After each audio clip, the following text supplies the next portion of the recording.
கர்த்தருடைய பரிசுத்த நாமத்துக்கு மகிமை உண்டாவதாக. Glory be to the holy name of the Lord.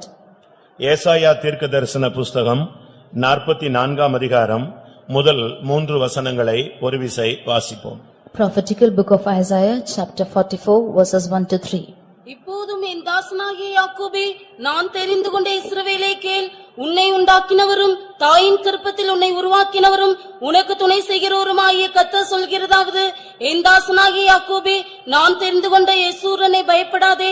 தாகமுள்ளவர்கள் மேல் தண்ணீரையும் வறண்ட நிலத்தின் மேல் ஆறுகளையும் ஊற்றுவேன். உன் சந்ததியின் மேல் என் ஆவியையும் உன் சந்தானத்தின் மேல் என் ஆசீர்வாதத்தையும் ஊற்றுவேன். கர்த்தருடைய பரிசுத்த நாமத்துக்கு மகிமை உண்டாவதாக. Glory be to the holy name of the Lord. இங்கே இந்த 3 வசனங்களில் ஒரு பெரிய ஆழமான தெய்வீகமான அனுபவத்தை கர்த்தர் சுட்டிக்காட்டுகிறார். There is a deep divine godly mystery in these 3 verses. இங்கே தேவன் தன்னுடைய பிள்ளைகளுடைய சந்ததிகளுக்கு கொடுக்கக்கூடிய ஆசீர்வாதம் அழகாக சொல்லப்பட்டிருக்கிறது. Here the blessing which the Lord is giving for his generation is written here. ஆனால் இந்த ஆசீர்வாதத்தை பெற்றுக்கொள்ள ஒரு தேவனுடைய பிள்ளை எந்த ஸ்தானத்துக்கு உயர்த்தப்பட வேண்டும் என்பதையும் இந்த காலை வேளையிலே நாம் விளங்கிக் கொள்ள வேண்டியது அவசியம். But this morning it is needful for us to understand as to what state a child of God should rise up to receive this blessing. என் தாசனாகிய யாக்கோபே, My servant Jacob, நான் தெரிந்து கொண்ட இஸ்ரவேலே, my Israel whom I have chosen, நான் தெரிந்து கொண்ட யெஷூரனே, and my Jeshurun whom I have chosen. நீ பயப்படாதே என்று கர்த்தர் பேசினார். The Lord speaks saying, do not fear. உன்னை உண்டாக்கினவர் நான், உன்னை உருவாக்கினவர் நான், உனக்கு துணை செய்கிறவர் நான் என்று அவனோடு பேசினார். For I the Lord have made thee and formed thee, and I will help thee. He spoke to them like this. உன் சந்ததியின் மேல் என் ஆவியையும் உன் சந்தானத்தின் மேல் என் ஆசீர்வாதத்தையும் ஊற்றுவேன் என்று கர்த்தர் பேசினார். The Lord spoke saying that I will pour out my spirit upon thy seed and my blessing upon thine offspring. கர்த்தருடைய பரிசுத்த நாமத்துக்கு மகிமை உண்டாவதாக. Glory be to the holy name of the Lord. இன்றைய message Jeshurun. Today's message is Jeshurun. Jeshurun என்றால் யார்? Who is Jeshurun? யெஷூரனுக்கு தேவன் என்ன செய்கிறார்? What does the Lord do for Jeshurun? யார் இந்த Jeshurun? Who is this Jeshurun?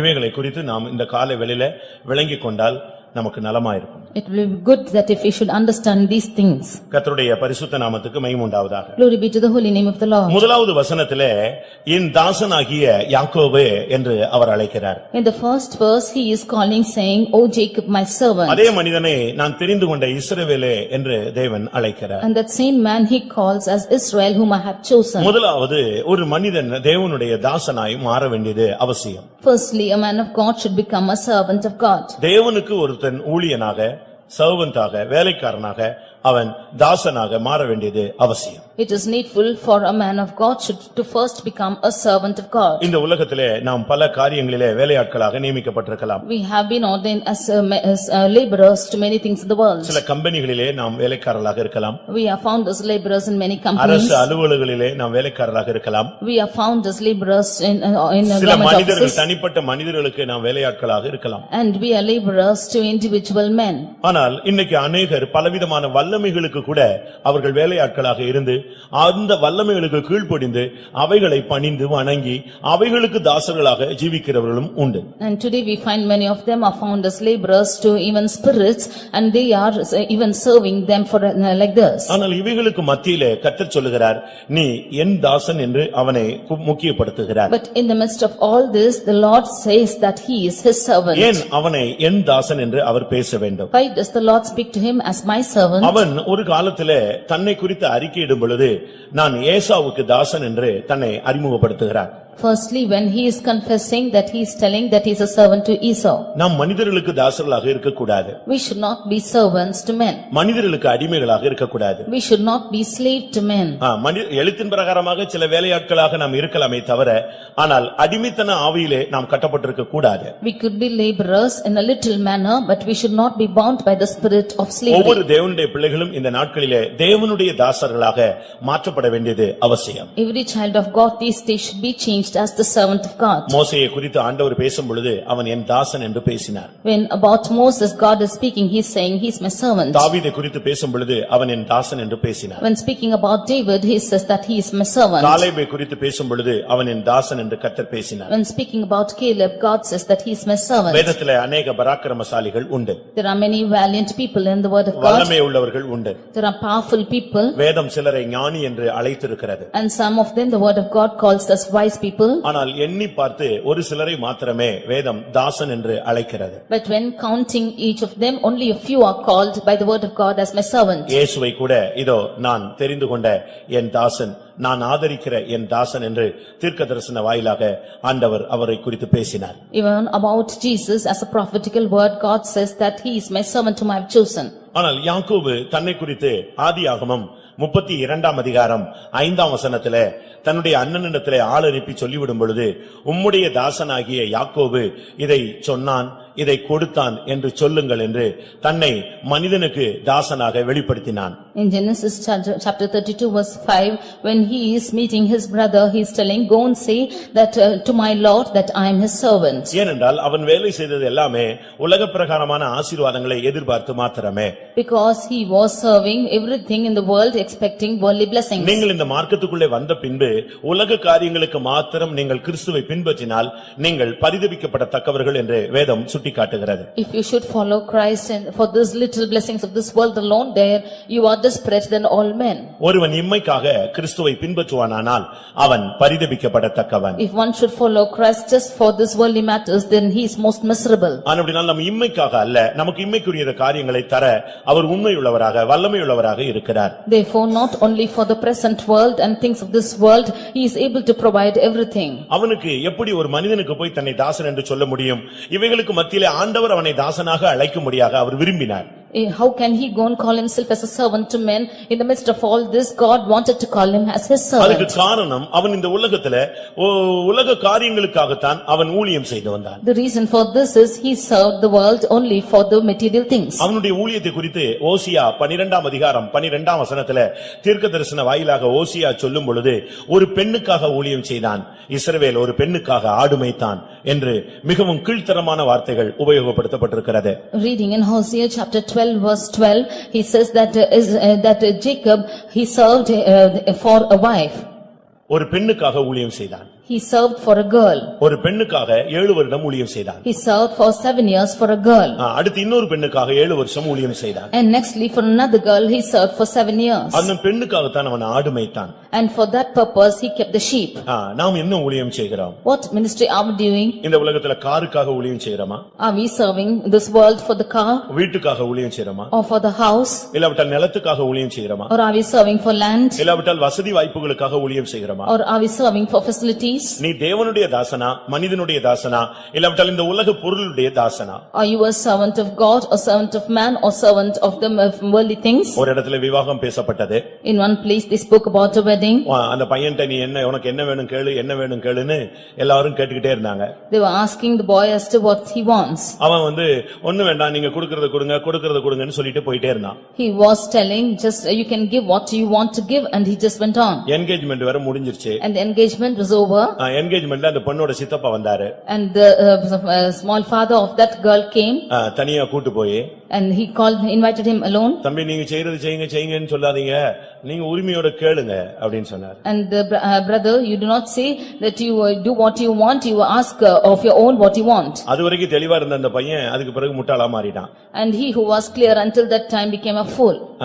இவங்க தெளிவா கேளுங்க, வரவாயில்ல, நீங்க கேட்கறது உரிமையோட கேட்கலாம், ஏன்னா உங்களுக்கு தான் பிக்ஸ் பண்ணிட்டோம்ல அப்படிலாம் சொன்ன உடனே இவன் நம்பி போய் ஒரு லிஸ்ட் எடுத்து அனுப்பிட்டான். And when they said you ask on your own what you want because she's determined for you, he made a list and he sent. என்ன ஐட்டம்னு எழுதிட்டான். He wrote as to these items he wanted. அவங்க எதிர்பார்த்ததெல்லாம் மிஞ்சி போயிடுச்சு. And it exceeded all the expectations. இந்த post போய் அந்த பொண்ணோட அப்பாவுக்கு கிடைச்சது. And this list went and reached the father. அவர் அடுத்த லெட்டர் போட்டாரு. And he wrote the next letter. நீ என் பெண்ணோடு வாழ போகிறாயா, நான் கொடுக்கும் பொருளோடு வாழ போகிறாயா? Are you going to live with the girl or you are going to live with the things which I give you? Copy to chief pastor. And he wrote a copy to the chief copy pastor. To centre pastor Wrote a copy to the center அச்சா pastor. வரிசையா எல்லாருக்கும் copy to இந்த government ஆபீஸ்ல போடுற மாதிரி போட்டு அனுப்பிட்டான். And he wrote a copy like this. He wrote a letter, government letter. அவன் கேட்ட கொஸ்டின் என்ன தெரியுமா? என் பெண்ணோடு வாழ போகிறாயா, நான் கொடுக்கும் பொருளோடு வாழ போகிறாயா? The question that he asked is, are you going to live with my girl or with the things which I give you? அந்த கேட்ட கேள்வி கரெக்ட் தான். It was a good question he asked. திருப்பி மன்னிப்பு கேட்டான். இப்ப அந்த பொண்ணோட தான் வாழ்றான். And finally he asked for forgiveness and is living with a girl. அவன் சொன்னா இந்த சித்தப்பா பண்ண இதுக்கு நான் புத்தி இல்லாம செஞ்சிட்டேன். And what my uncle has done, I have done it foolishly, he said. இன்னைக்கு அநேகர் வாழ்க்கை கூட இந்த உலகத்துல மற்ற பொருளுக்கு தாசர்களாக, பணத்துக்கு தாசர்களாக தான் வாழ்க்கையை அமைக்க அநேகர் சித்தம் கொள்ளுகிறார்கள். Even today people of this world are wanting to determine their lives and becoming a slave to the things of this world. ஆனால் கர்த்தர் இவனை தன்னுடைய தாசனாய் மாற்ற அவர் சித்தம் கொண்டார். But it was the will of God to turn him as his servant. ஒரு பெண்ணுக்காக 14 வருஷம் 7 வருஷம், இன்னொரு பெண்ணுக்காக இன்னொரு 7 வருஷம், ஒரு பெண்ணுக்கு தாசனாக இருந்தவனை, இன்னொரு விதத்துல சொல்லப் போனால் தன்னுடைய அண்ணனுக்கு தாசனாக தன்னை அறிமுகப்படுத்தினவனை கர்த்தர் தன்னுடைய தாசன் என்று அழைக்கும்படியாக அவர் விரும்பினார். He who worked as a slave for a girl for 7 years, and in the next angle he who was a servant to his brother, the Lord wanted to make him his servant. தாசன் என்பது அது ஒரு subject. Servant is another subject. அது தேவைப்படும் பொழுது நாம் படிக்கலாம்.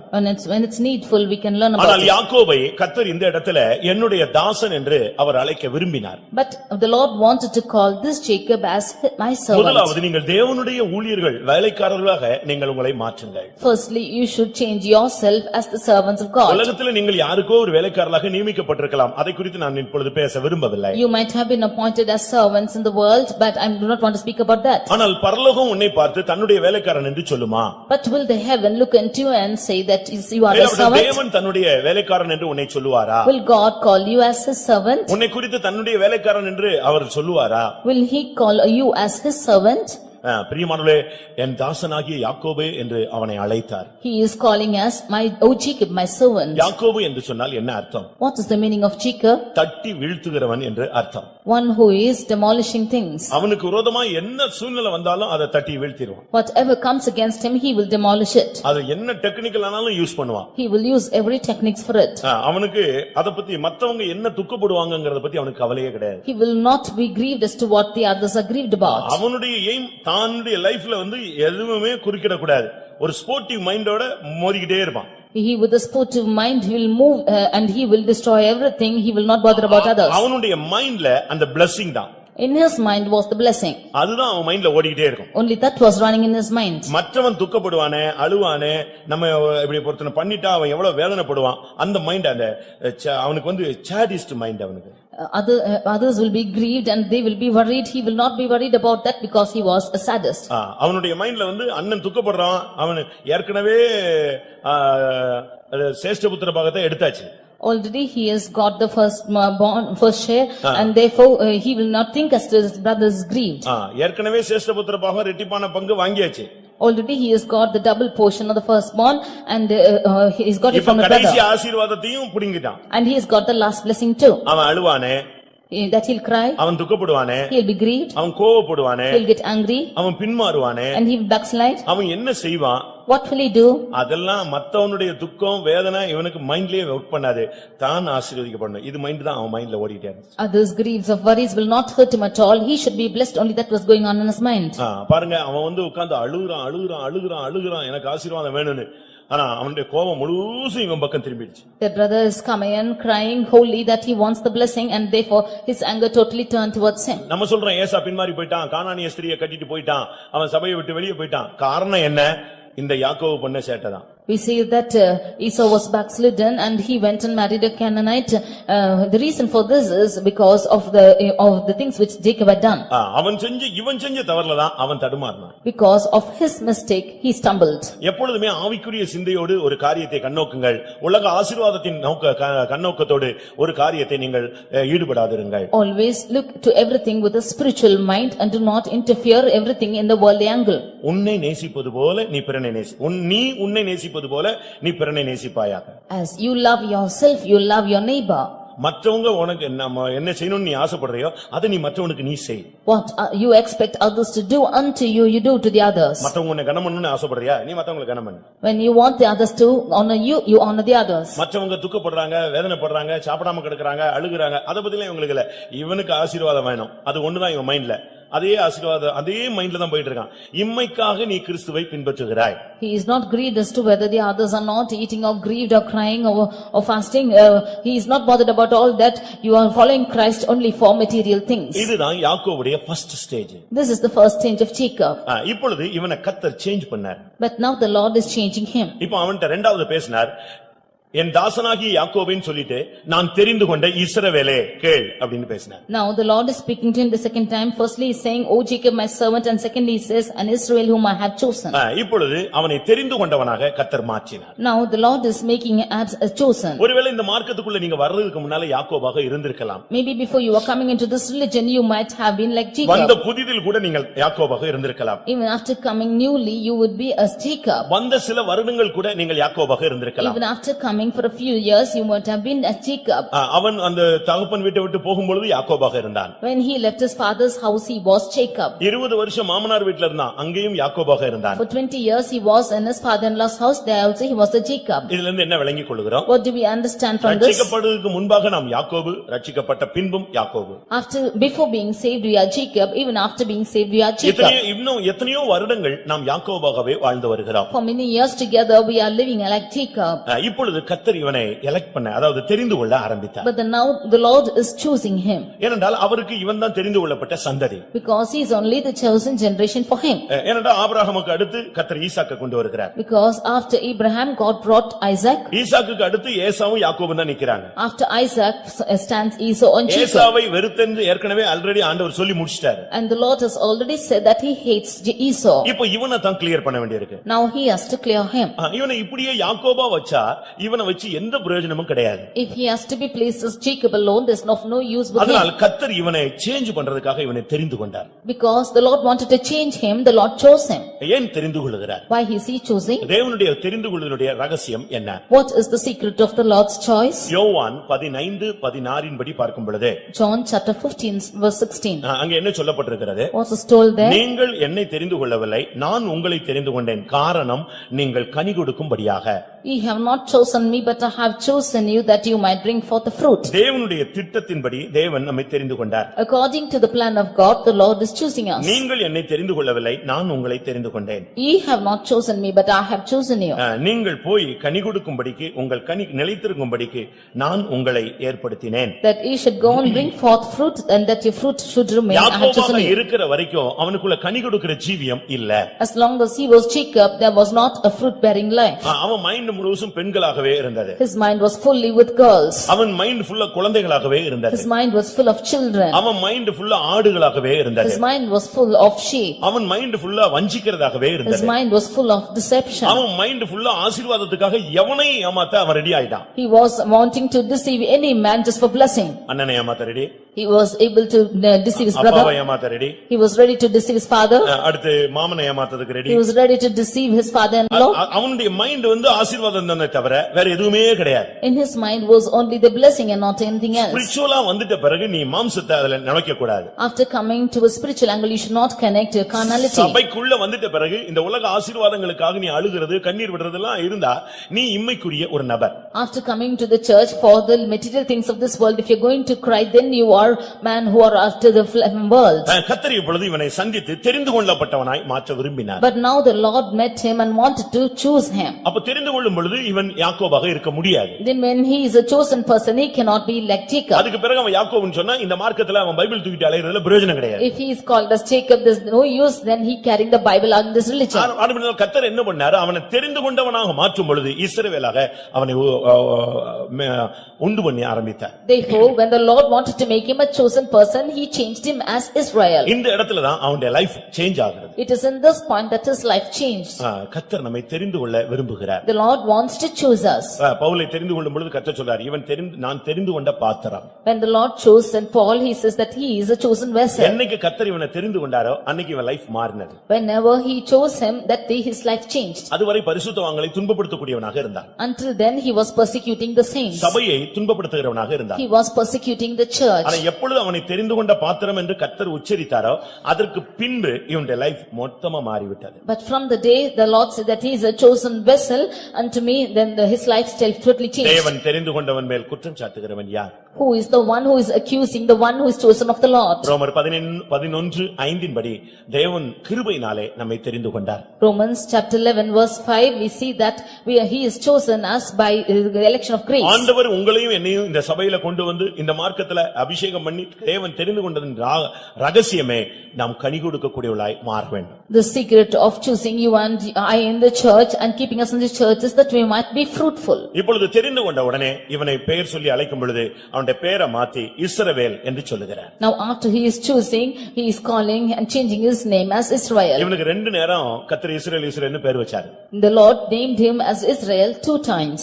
ஆதியாகமம் 32:28 பார்க்கும் பொழுது, Genesis chapter 32 verse 28. ஆதியாகமம் 35:10 பார்க்கும் பொழுது, Genesis chapter 35 verse 10. இந்த ரெண்டு இடத்துலயும் கர்த்தர் சொல்றாரு, நான் உன்னை இஸ்ரவேல் என்று இனிமே உன் பேரை மாத்துறேன். And the Lord here in two places he says that he called him as Israel. முதலாவது யாப்போக்கு என்ற நதியின் கரையிலே கர்த்தர் அவனை சந்தித்தார். Firstly, the Lord met him in the shore of the river Jabbok.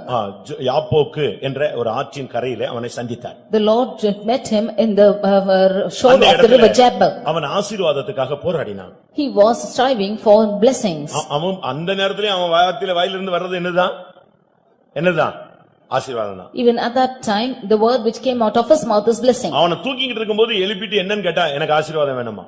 When he is sleeping, if you should wake him and ask him what he wants, he will ask for blessing. அவன் mind ஃபுல்லா இந்த உலக ஆசீர்வாதத்திலேயே நிறைஞ்சு போய் கிடந்துச்சு. His mind was full of blessings of this world. நீங்க அப்படி அதுக்காக ஜெபிச்சிட்டே இருக்கீங்களா? Are you still keeping on praying like this? உலக ஆசீர்வாதத்துக்காக ஜெபிச்சிட்டே இருக்கீங்களா? Are you praying for the worldly blessings? அதுக்காக ஜெபிச்சிட்டே இருக்கீங்களா? Are you praying for these blessings? இன்னைக்கு நம்ம ஆளுங்க எல்லாம் இன்னும் ஒருபடி போய் லோன் கிடைக்கிறதுக்காக ஜெபிக்க சொல்றான். And our people are going even ahead of one step and asking to pray for loan. ஆசீர்வாதத்துக்கு ஜெபத்தை விட்டுட்டு லோன் கிடைக்கிறதுக்காக உபவாசம் ஜெபம். And they are அதுக்கு ஊழியக்காரங்க வந்து நடத்தணும் ஜெபத்தை. They are leaving the blessings and finally praying, fasting and praying for the loan, and the servants of God should come and pray. ஒரு 100 கையெழுத்து போட்டு 7 ஃபைல தூக்கிட்டு வரான். இதை ஜெபிங்க, எப்படியாவது அந்த மேனேஜர் கண்கள்ல தயவு கிடைக்கும். பரலோக தேவன் கண்கள்ல வேண்டாம்.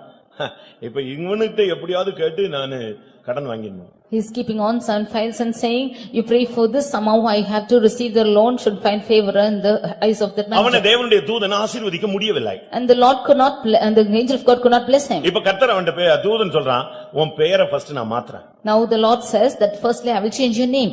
இப்பொழுது உன்னுடைய பெயர் இஸ்ரவேல் என்று அழைக்கப்படும். Now your name will be called as Israel. இப்பொழுது அவன் தேவனோடும் போராடினான், மனிதனோடும் போராடினான். Now he strove with God and with man. இதுவரைக்கும் மனுஷனோடு போராடினவன் இப்ப யாரோட போராட ஆரம்பிச்சிட்டான்? தேவனிடத்திலும் போராடுகிறவனாய் மாறினான். Now he who wrestled with man is now wrestling with God also. அண்ணனை ஏமாத்தியாச்சு, மாமாவை ஏமாத்தியாச்சு, அப்பாவை ஏமாத்தியாச்சு. இப்ப யாரை ஏமாத்தணும்னு பாக்குறான்? He deceived his ஊழியக்காரங்களை ஏமாத்தணும்னு பாக்குறான். ஆண்டவரையும் ஏமாத்தலாமான்னு பாக்குறதுக்கு பிட்டு போட்டுக்கிட்டே இருக்கிறான். He deceived his brother, he deceived his father, he deceived his father-in-law. Now he is wanting to put on bits that he might deceive the sons of God and God. சொன்னார், நான் ஆசீர்வதிப்பேன், ஆனா நீ கொஞ்சம் மாறணும்.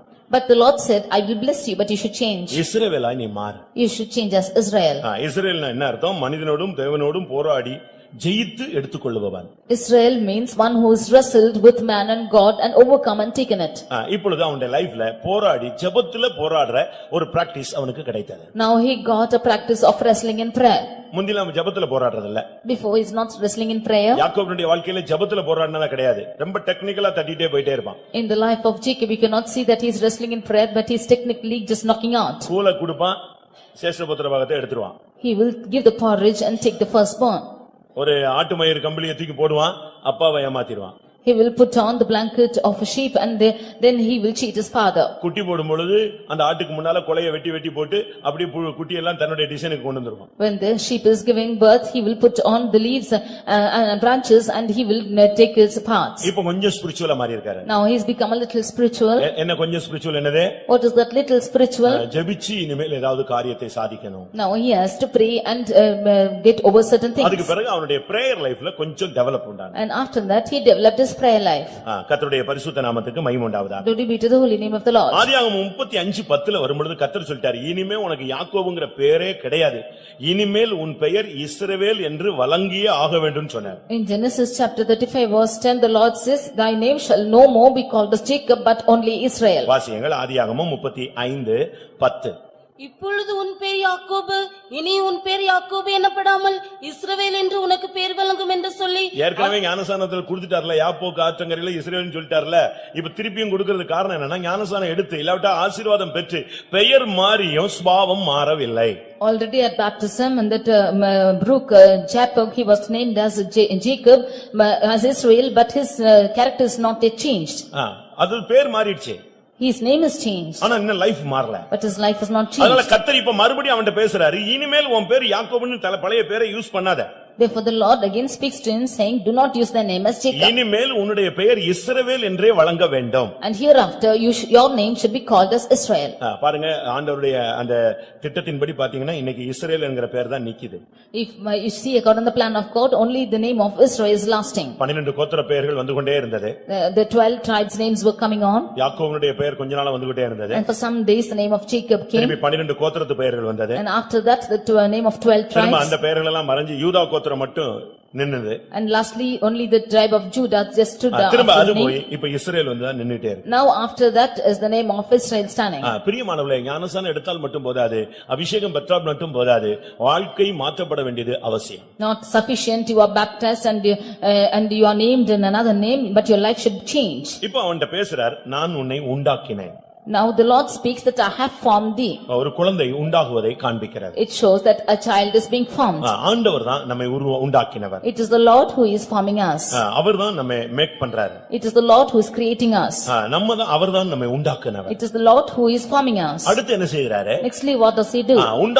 உண்டாக்கி அப்படியே அழிஞ்சு போறதில்ல, கருவில அழிந்து போகிற अनेक குழந்தைகளை பார்க்கலாம். We see that many children which are dead even from the womb, no, it's not like that.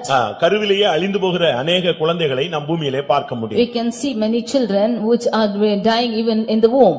ஆனால் கர்த்தர் நம்மை உருவாக்க ஆரம்பித்தார். But if the Lord is creating us. இந்த உண்டாக்குதல் என்பது ரட்சிப்பை காண்பிக்கிறது. This forming shows a salvation. உருவாக்குதல் என்பது அபிஷேகத்தின் மூலமாக நம்மை திவ்ய சுபாவங்களுக்கு பங்குள்ளவர்களாய் கர்த்தர் மாற்றுவதை காண்பிக்கிறது. This creating is showing that we are partakers of his divine natures through the Holy Spirit. உண்டாக்கினவர்னா மேக்கர், உருவாக்கினவர்னா ஃபார்ம் பண்றவர், மேட் பண்றவர். அப்படியே நம்மை அருமையாக எலும்பு நரம்பு இப்படியே ஒரு அருமையான ஒரு சரீரமாய் நம்மை உருவாக்கு. One who has formed is the maker and he is doing and creating everything, every body and spirit.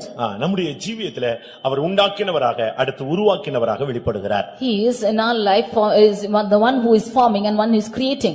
இதுதான் தேவன் நமக்கு செய்கிற ஒரு காரியம். This is the thing which the Lord does for us. இன்றைக்கு நம்மில் எத்தனை பேர் யாக்கோபாக இந்த கூட்டத்திலே உட்கார்ந்திருக்கிறோம்? Today how many of us are seated in this meeting as நம்மில் Jacob? எத்தனை பேர் இஸ்ரவேலாக இந்த கூட்டத்திலே உட்கார்ந்திருக்கிறோம்? How many of us are seated in this meeting as Israel? இப்பொழுது ஆண்டவர் என்ன சொல்றார் தெரியுமா? Now what does the Lord say? உனக்கு துணை செய்கிறவருமாகிய கர்த்தர் சொல்லுகிறதாவது, I the Lord which helps you says. கர்த்தர் உனக்கு துணை செய்கிறார். The Lord is helping. கர்த்தர் ஒரு மனிதனுக்கு துணை செய்யாவிட்டால் அவன் நிக்க முடியாது. If the Lord does not help a man, he cannot stand. கர்த்தர் எனக்கு துணை செய்கிறார் சொல்றவங்க கரங்களை உயர்த்தி ஒரு அல்லேலூயா சொல்லுங்க.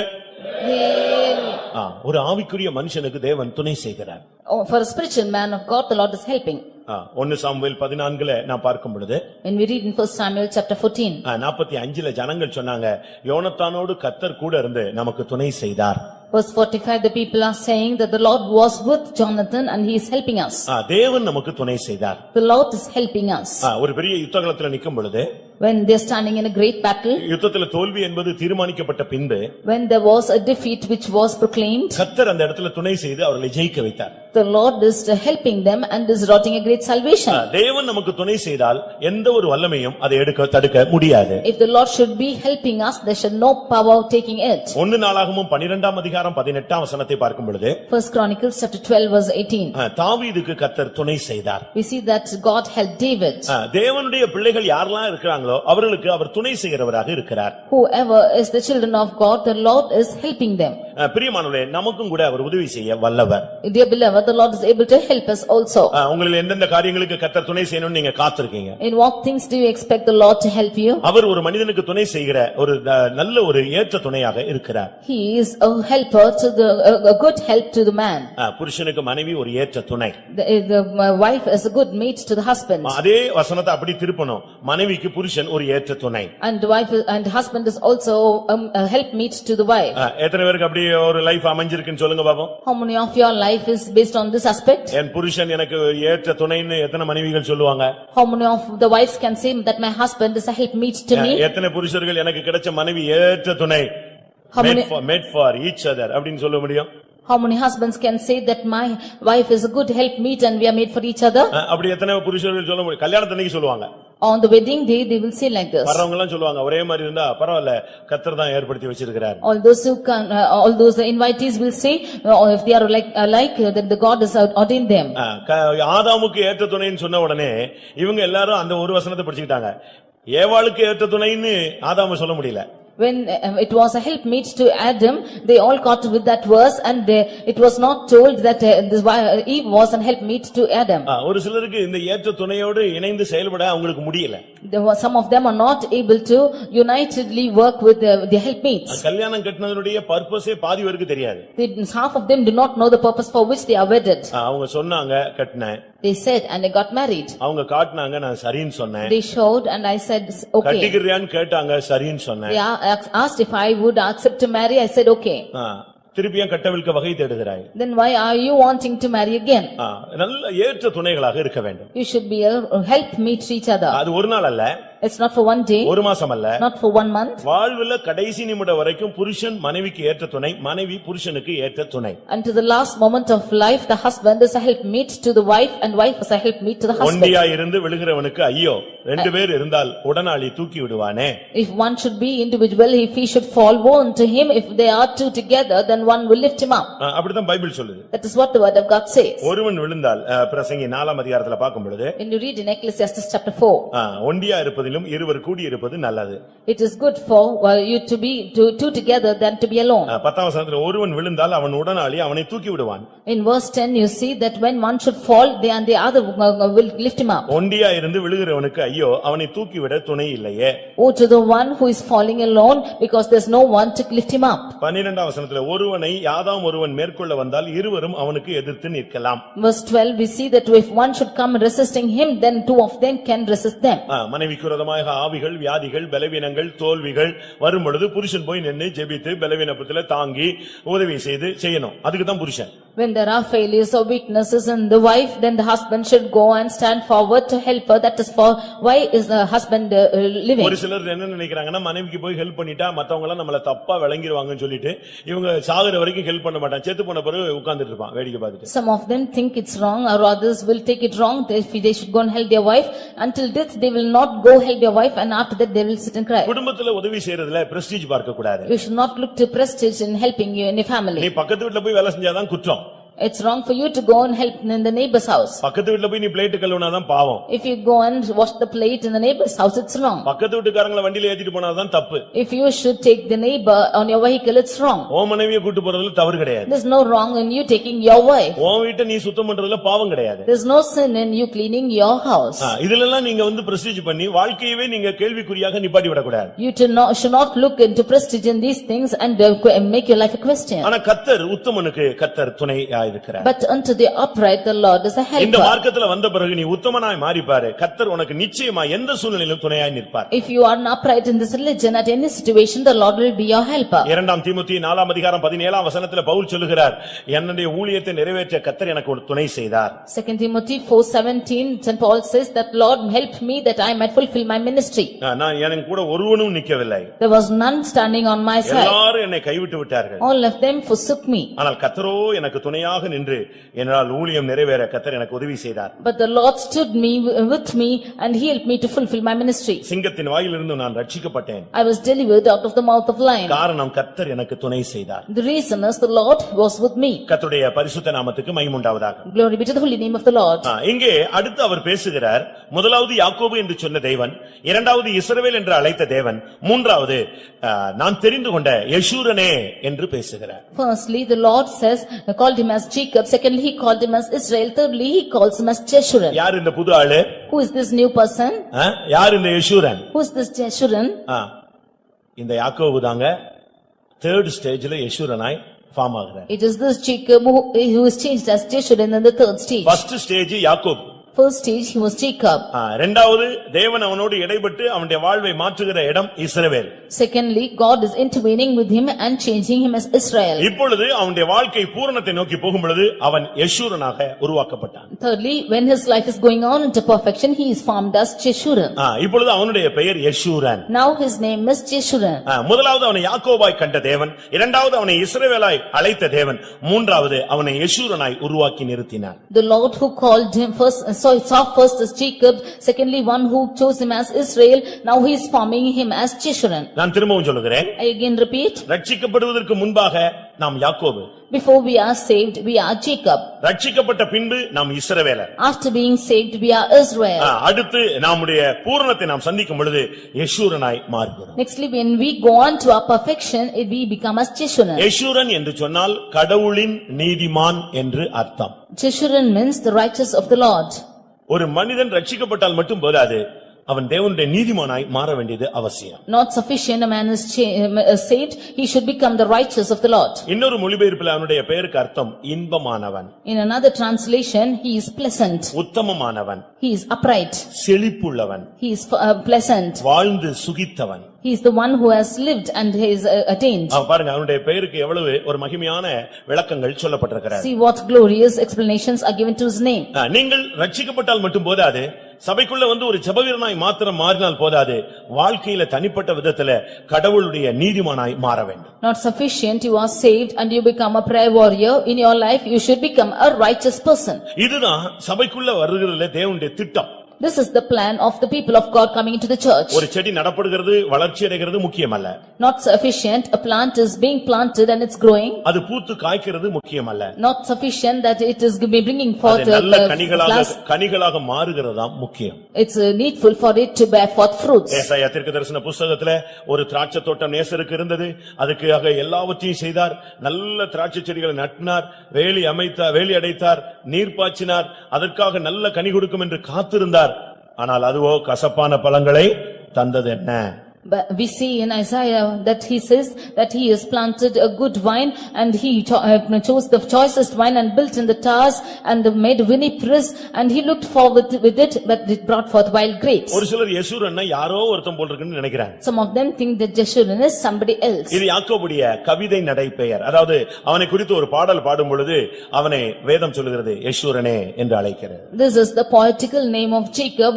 When a song is sung about Jacob, the word of God calls him as Jeshurun. இது தான் தேவனுடைய மைண்ட்ல இருந்துகிட்டே இருந்துச்சு. This was what in the mind of the இந்த Lord. யாக்கோபு அவனை யெஷூரனாய் மாத்தணும். He has to change this Jacob as Jeshurun. அதுதான் தேவனுடைய மைண்ட்ல ஓடிக்கிட்டே இருக்கு. This was what running in the mind of God. நம்ம பாவத்துல இருந்தோம், கர்த்தர் நம்மை ரட்சித்தார். இந்த சபையில கொண்டு வந்து ஒரு சாதாரண வெல்விஷராக இல்லாவிட்டா இந்த சபைக்கு ஒரு சப்ஸ்கிரிப்ஷன் சந்தாதாரரா உன்னை கொண்டு வந்து நிறுத்தல.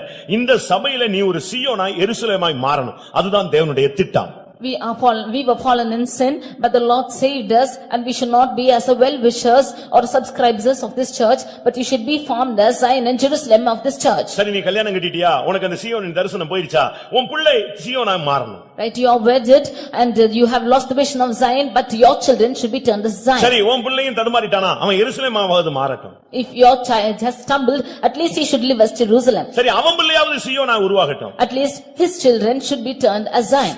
ராஜாக்கள் உனக்குள் தோன்றுவார்கள் ன்னு சொன்ன அந்த தீர்க்கதரிசனம் உனக்கு கிடையாதா? Don't you have the prophetical word which says that the king shall rise about from thee? சீயோனின் கல்லுகள் இல்லாவிட்டால் நானும் என் பிள்ளைகளும் சீயோனிலே அற்புதங்களாகவும் அடையாளங்களாகவும் இருக்கிறோம் என்ற வாக்குத்தத்தம் உனக்கு கிடையாதா? Is not the promise for you which says that I and my children are found as miracles in Mount Zion? நீ இந்த சபையிலே மரியாள் கிடையாதா? Are you not as Mary in the church? நீ இந்த சபையிலே ஒரு எலிசபெத் கிடையாதா? Are you not as Elizabeth in the church? நீ இந்த சபையிலே ஆபிரகாமாய் மாறவில்லையா? Are you not changed as Abraham in the church? உனக்குள்ளே ராஜாக்கள் இல்லாவிட்டால் சீயோன் உருவாகிறது கிடையாதா? Is not kings arising or Zion arising from you? நீங்கள் உங்களை நீங்களே கேள்வி கேட்க வேண்டிய ஒரு நேரம் வந்துவிட்டது. Is the time for you question yourselves?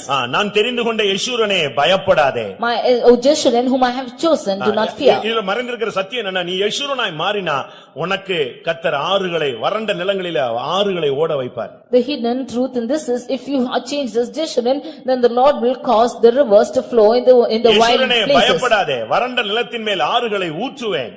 Jeshurun, do not fear, for I will pour out water in the dry ground. நீ கடவுளின் நீதிமானாய் மாறு உன் பிள்ளைகள் மேல ஆவியும் இறங்கும் ஆசீர்வாதமும் இறங்கும். You become a righteous person of the Lord, and the spirit and the blessing will be poured upon you. பிள்ளைகளுடைய ஆசீர்வாதம் என்பது பெற்றோருடைய ஜீவியத்திலே மறைந்திருக்கிறது. The blessing of your children is hidden in the life of the parents. வேர் பரிசுத்தமாய் இருந்தால் கிளைகளும் பரிசுத்தமாய் இருக்கும். If the root is holy, the branches also will be holy. முதற்பலனான மாவு பரிசுத்தமாய் இருந்தால் பிசைகிற மாவு எல்லாமே பரிசுத்தமாய் மாறும். If the first flour is holy, the whole of the lump also will be holy. தலை சரியா இருந்தா மத்ததெல்லாம் சரியா இருக்கும். If the head be right, everything will be right. தகப்பனும் தாயும் யெஷூரனாய் நீங்கள் மாறி பாருங்கள் இந்த சபையிலே உங்களுடைய சந்ததிகள் நிலைத்திருப்பார்கள். The father and mother become Jeshurun, and the seed of this church will become as Jeshurun. நீ யாக்கோபா இருக்கிற வரைக்கும் வறண்ட நிலத்திலே ஆறுகள் ஊற்றப்பட முடியாது உன் பிள்ளைகள் ஆவியினாலோ ஆசீர்வாதத்தினாலோ நிரப்பப்பட முடியாது. Until you be as Jacob, then floods will not go upon your dry ground, and the blessing of the Spirit of God will not be poured upon your seed. ஒருவேளை நீ இஸ்ரவேலாய் மாறி இருக்கலாம். You might have been changed as Israel. ஏதோ ஜெபித்து ஒரு தரிசனம் தீர்க்கதரிசனம் ஏதோ ஒரு ஜெபம் அப்படினு நீ ஜெபம்னு சுத்திட்டு இருக்கலாம். இதனால உன் பிள்ளைகள் ஆசீர்வதிக்கப்பட்டுருவாங்கன்னு நினைச்சிராத. ஆசீர்வதிக்கப்படலாம் உலக பிரகாரமாய் ஆவி வராது. You might have got a vision or a spirit of prayer and go about saying that you are praying, but do not think that there will be this, your children will be blessed because of this, and the Spirit will not be poured upon them. உலகத்தின் ஆசீர்வாதம் கோடிக்கணக்குல வருங்க. The crores of blessings will come upon this world. என்னை விழுந்து பணிந்துகொள் நான் இந்த உலகத்தின் மகிமையை தர்றேன்னு பிசாசு சொன்னா நீ இங்க வந்து தான் ஆசீர்வாதம் பெறணும் இல்ல அவன் கால்ல விழுந்தாலே உன்னை கோடீஸ்வரனா மாத்திடுவான். Satan said that you fall down and worship me, and I will give you the blessings of this world. If you should worship him itself, he will make you a millionaire. சாது சுந்தர் சிங் கிட்ட போய் பிசாசு பேசினானா. When speaking to Sadhu Sundar Singh, devil said like this, வா you come, இந்தியாவிலே உன்னை பெரிய நபராய் மாற்றுகிறேன். I will make you a great person in India. உலகம் உன்னை பேசக்கூடிய ஒரு நபராய் உருவாக்குகிறேன். I will make you a person who is spoken of in the world. இயேசு இயேசுன்னு சொல்லிட்டு இந்த பனிமலையில கிடந்து சாகுறியே. Why are you dying in these mountains full of ice saying Jesus and Jesus? வா நான் உன்னை இந்த தேசத்துல இல்ல உலகத்திலேயே உன்னை ஒரு பெரிய மாமனிதனாய் மாற்றுகிறேன். I will not make you as Jesus but as a great person in this world. உன்னை மகாத்மான்னு அழைக்கிற மாதிரி நான் உன்னை கொண்டு வரேன்னு சொன்னேன். I will make you a person who is called as a Mahatma. அப்பாலே போ சாத்தானேன்னு சொன்னாராம். And he said, get away Satan. அப்ப சாத்தான் நின்னு சொன்னானா.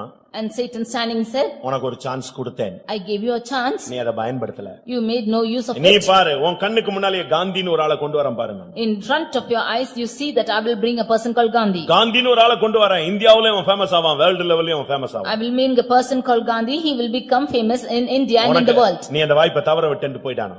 You have lost the choice, he said, and went. அதுக்கு அப்புறம் யார் வராரு? யார் வரா? Gandhi முளைக்கிறார். It was after that came Gandhi. படிச்சிட்டு இருந்தவரை பிடிச்சி அவன் ஹிட் பண்ண ஆரம்பிச்சான். உள்ள தூக்கிட்டு வந்தான். One who was learning, he brought him and he brought him inside. ஆப்பிரிக்கால படிச்சிட்டு இருந்தவரை போய் டச் பண்ணான். One who was studying in Africa was called by him. தேச தந்தையாக உன்னை மாற்றி கொண்டு வா. I will make you a father of the nation. நீங்க எந்த தந்தையா மாத்த விரும்புறீங்க? Which father do you want to become? உனக்கு மகாத்மா காந்தி வேணுமா இல்ல பரிசுத்தவான்களே மகாத்மா வேணுமா? Do you want the Mahatma of Gandhi or the Mahatmas of the saints? சங்கீதம் 16 பார்க்கும் பொழுது When you read in Psalm 16, யார் மகாத்மா? who is Mahatma? இந்த 3ஆம் வசனத்துல பார்க்கும் பொழுது When you see the third verse, என் செல்வம் உமக்கு வேண்டியதாயிராமல் பூமியில் உள்ள பரிசுத்தவான்களுக்கும் நான் என் முழு பிரியத்தையும் வைத்திருக்கிற மகாத்மாக்களுக்கும் அது வேண்டியதா இருக்கிறது என்று சொன்னாய். and he said that my goodness is extended not to thee but to the saints that are in the earth and to the excellent in whom was all my delight.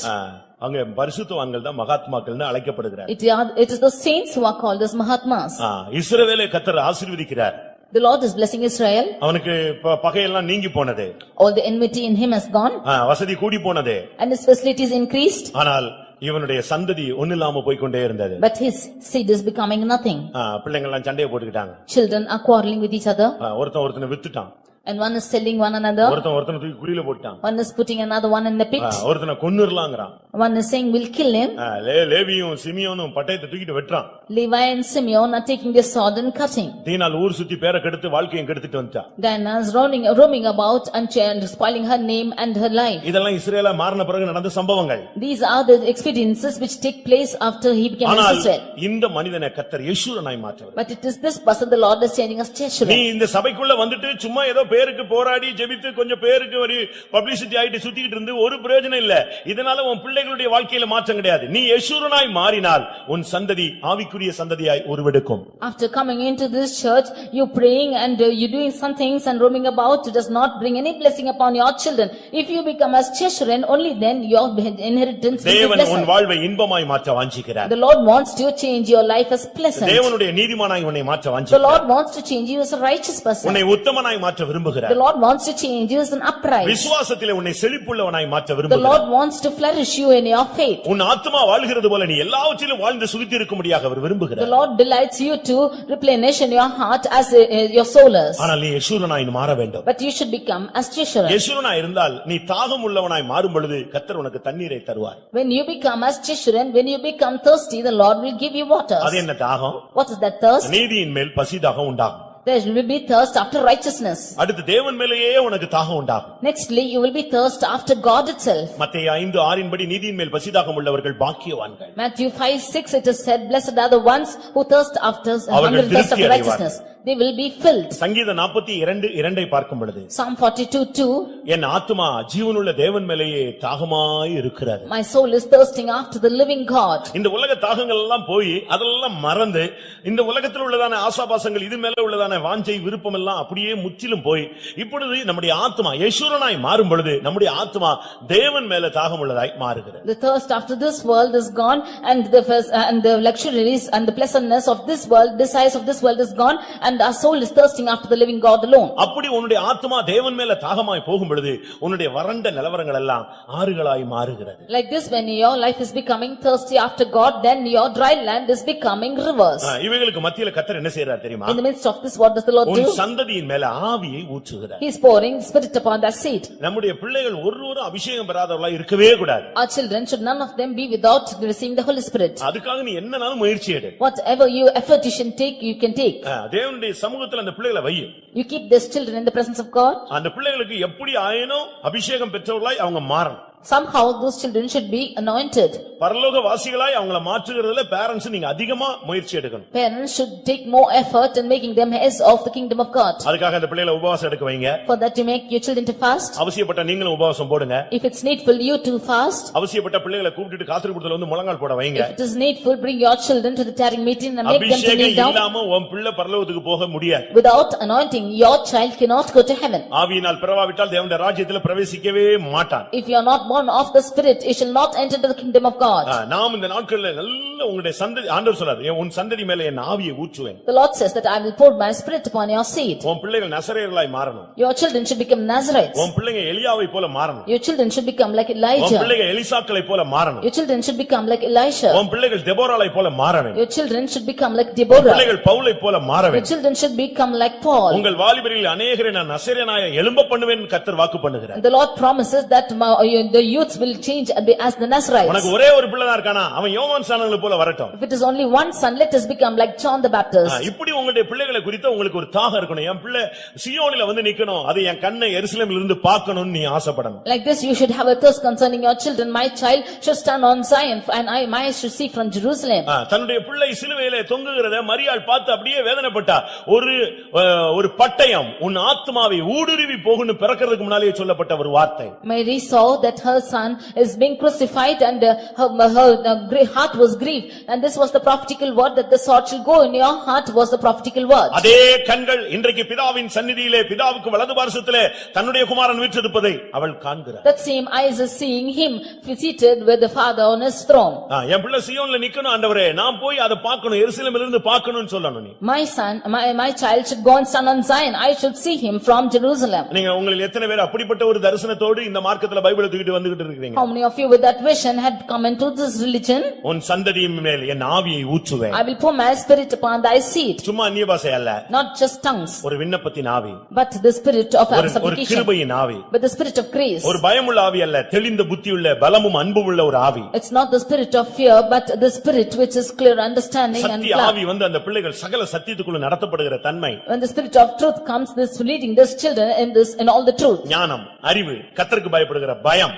Wisdom, knowledge and the fear of God. கர்த்தருக்கு பயப்படுறாங்களா? Are they fearing God? உன் பிள்ளைங்க ஊழியக்காரங்களுக்கு பயப்படுறாங்களா? Are your children fearing the servants of God? தேவனுக்கு பயப்படுகிற பயம் இருக்கா? Is there the fear of God in them? தேவ சமூகத்தை குறித்து பயம் இருக்கா? Are they fearing the presence of God? கர்த்தருடைய சமூகத்துல எப்படி உட்காரணும்னு சொல்லி கொடுத்திருக்கிறியா? Have you taught them as to how to be seated in the presence of God? கர்த்தருடைய சமூகத்துல எப்படி Dress பண்ணிட்டு வரணும்னு சொல்லி கொடுத்திருக்கிறியா? Have you taught them as to how to dress in the presence of God? கர்த்தருடைய சமூகத்துல முழங்கால் போடணும்னு சொல்லி உன் பிள்ளைகளுக்கு training கொடுத்திருக்கிறியா? Have you given training to your children, asking them to kneeling down in the presence of God? எப்படி எல்லாத்தையும் பழகணும்னு சொல்லி கொடுத்திருக்கிறியா? Have you taught them as to how to go on with everybody? இதெல்லாம் சொல்லி கொடுக்காம நீ வந்து உலக அறிவை நீ பணத்தை செலவழிச்சு சொல்லி கொடுக்கறதுல பிரயோஜனம் இல்ல. Leaving all this for the worldly knowledge, you spending your money and teaching them is of no use. முதலாவது கர்த்தர் சொல்றார் ஆசீர்வாதம் இல்ல, முதலாவது ஆவியை ஊற்றுறேன். Firstly, the Lord does not promise this blessing, but he is pouring his spirit. இரண்டாவது நான் ஆசீர்வாதத்தை ஊற்றுறேன். It is only secondly he is giving his blessing. முதலாவது உன் சந்ததி மேல ஆசீர்வாதத்தை ஊத்துனா அவன் போயிட்டே இருக்கான். If he should pour out the blessing upon your seed, firstly he will just go on. அவனுக்கு தேவைகள் படிச்சிட்டான், அவனுக்கு ஆசீர்வாதம் கிடைச்சிருச்சு, வேலை கிடைச்சிருச்சு, அப்படிதான் அவன் போயிட்டே இருக்கான். அவனை ஒன்னாலும் கட்டுப்படுத்த முடியல, தேவனுடைய கட்டுப்பாட்டிலே அவன் கிடையாது. He's learnt and he's got all the blessings of this world and he's not controlled by you, nor be controlled by God. முதலாவது கர்த்தர் என்ன பண்றாரு? What does the Lord do first? First அவனுக்கு ஆவியை கொடுக்கிறார். Firstly he's pouring his spirit. அப்ப அவன் வாழ்க்கையில என்ன வந்தாலும் கர்த்தருக்காக நிக்கணும்ங்கற ஒரு மனப்போக்கம் வந்த பின்பு அவனுக்கு ஆசீர்வாதத்தை கொடுக்கிறார். Then in his life, when he has the attitude as to whatever he does, the Lord will be with him, then he is giving his blessing. அப்ப அவன் எவ்வளவு உயரத்துல போனாலும் கர்த்தரை விட மாட்டான். Then however high he is, he will honor the Lord. எவ்வளவு முன்னேற்றம் வந்தாலும் தெய்வத்தை விட மாட்டான். Then whatever progression he is going to, he will not leave the Lord. இவனுக்குள்ள இருக்கிற ஆவி அவனை போதித்து கண்டித்து அவனை உணர்த்தி அவனை சரியான பாதையில கொண்டு செல்கிறார். The spirit within him will correct him and will chastise him and it will take him in the right path. நம்ம இப்ப என்ன செய்றோம்? முதலாவது ஆசீர்வாதம் வாங்கி கொடுத்த பிறகு இவங்களுக்கும் சோறு போட மாட்டேங்கறான், கோயில் பக்கமும் வர்றது இல்ல. But what we are doing is receiving the blessings and giving to our children, and finally he is not honoring them, neither he is coming to the church. அருமையானவர்களே, உங்களுடைய குடும்பங்கள் உங்களுடைய பிள்ளைகள் ஆசீர்வதிக்கப்படாத தன்மைக்கும் காரணம், ஆவிக்குரிய தன்மையில முன்னேறாததுக்கு காரணம், உங்களில் அநேகர் இன்னும் யெஷூரனாய் மாற்றப்படவில்லை. Dearly beloved, the reason for your children or your family members not to be blessed is you have still not been changed as children. பிள்ளைகளுடைய ஆவிக்குரிய ஆசீர்வாதமும் பூமிக்குரிய ஆசீர்வாதமும் உங்களுடைய ஆவிக்குரிய ஜீவியத்தின் அடிப்படையிலேயே வழங்கப்படுகிறது. The spiritual and material needs and blessings of your children is based upon your growth of your spiritual life. Elizabeth குறித்து நீங்க படிச்சு பாருங்க. You read about Elizabeth. சகரியாவை குறித்து பைபிள்ல படிச்சு பாருங்க. Read about Zechariah. அவங்க ஒரு முன்மாதிரியான வாழ்க்கை வாழ்ந்தவர்கள். They lived an exemplary life. ஆனபடியால கர்த்தர் என்ன பண்ணாரு? Therefore what did the Lord do? அவருடைய சந்ததியை ஒரு பெரிய வல்லமையுள்ள தீர்க்கதரிசியாய் அவனை உருவாக்கினார். The Lord made their hair as a great prophet. இயேசுவுக்கு ஞானசானம் கொடுக்கக்கூடிய ஒரு தகுதி உள்ளவனாய் அவனை உருவாக்கி நல்ல ஒரு பாத்திரமாய் கர்த்தர் கொண்டு வந்தார். The Lord formed him as a great vessel in that he might baptize even Jesus. அந்த பெற்றோர்கள் ஒரு யெஷூரனை போல இருந்தார்கள். Those parents were like Jeshurun.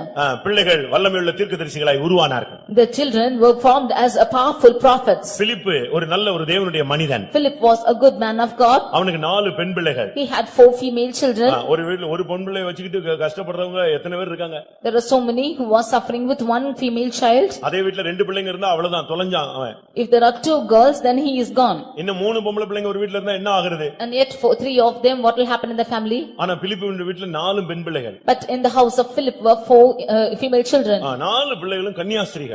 And all the 4 were virgins. 4 பேரும் தீர்க்கதரிசிகள். And all the 4 were prophets. ஒரு தகப்பன் தம் பிள்ளையை எப்படி ஃபார்ம் பண்ணியிருக்கான் பாருங்க. See how the father has formed his children. எப்படி வளர்த்திருக்கான் பாருங்க. See how he has grown them.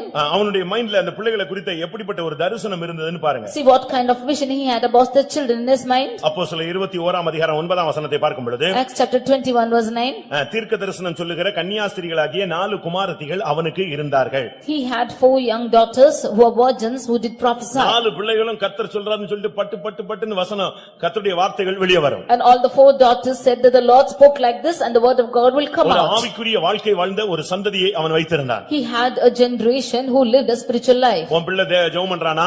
Is your children praying? சரி நீங்களும் பிள்ளைகளை பத்தி இவ்வளவு வளர்ந்து வந்திருக்கீங்களே உங்க பிள்ளைகள் எல்லாம் இன்னைக்கு தேவ சமூகத்துல இங்க இல்ல எங்கயாவது ஒரு இடத்துல தேவ சமூகத்துல உட்கார்ந்திருப்பானா?